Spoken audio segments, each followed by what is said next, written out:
Just taking a couple of hours out from campaigning in Banbury and Bicester to do a thing for BBC TV about farming and the Green Party's policies on farming. I'm actually here in Otmore, and I just thought I'd have to stop to look at this sign that we've got here about the expressway and how this area is under threat.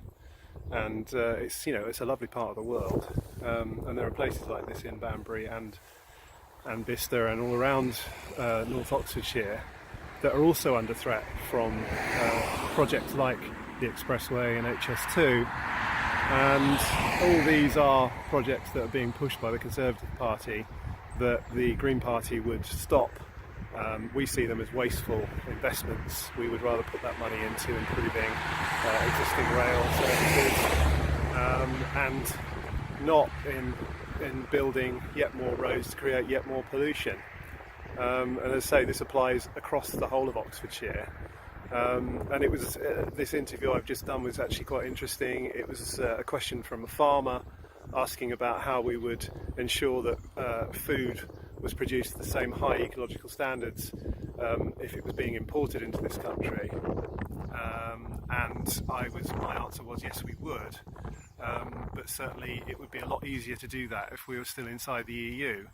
Not only because the Green Party is pushing for our MEPs to be able to instigate EU-wide legislation which would ensure that food standards were applied across the EU.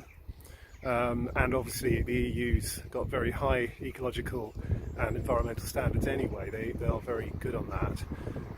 But also because if we leave the EU, especially if we're left under something like WTO rules or any other aspects of Boris Johnson's deal, we could end up in a situation where we would be applying zero tariffs to food coming into this country. And that is going to have a devastating effect on our agricultural industry in this country. There is an argument that there would be this project on behalf of food producers outside of the UK where they would deliberately produce cheap food, flood our market, destroy our agricultural industry, and then whack the prices up. So that would be bad for the consumer and certainly bad for farmers.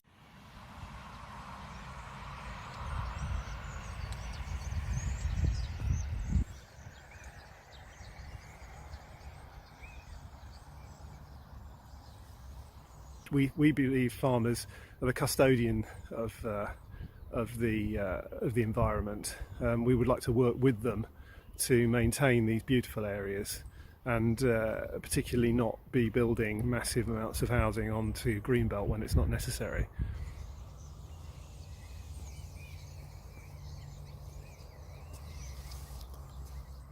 If the environment's important to you, if your children's future is important to you, if in 30 years' time, when potentially we're facing a climate collapse and your children and your grandchildren ask you, what did you do in the 2019 election when you had to make a vote for the environment, I hope you'll be able to say you voted with your heart and you voted for the Green Party because you wanted to protect their future.